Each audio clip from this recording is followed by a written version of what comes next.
Vincent and Liza Concepcion were two AT&T customers who were charged $30 for something that was advertised as free. So they took that action and they banded together with other AT&T customers who had gone through similar treatment from the company and filed a class action lawsuit against AT&T to get their money back essentially and to send a message to AT&T saying you can't do this, right?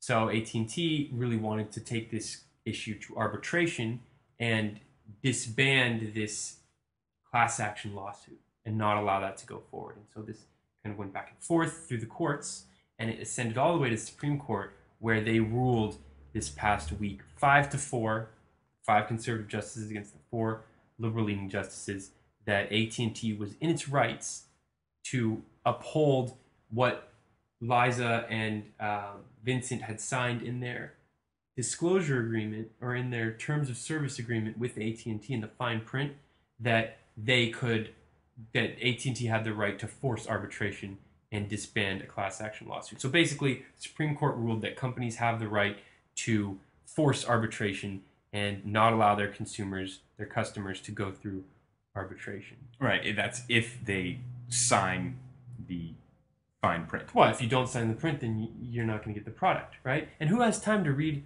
all that fine print? That's exactly the what this all boils down to is these companies can sneak in these clauses into this fine print, which you can't expect the typical consumer to fully understand. To have the time to read, to be able to understand it, even if they do read it, even if in the lawyer jargon that it's in. Yeah. It's just our Supreme Court has the backs of these large corporations, and they clearly don't have the back of the American people.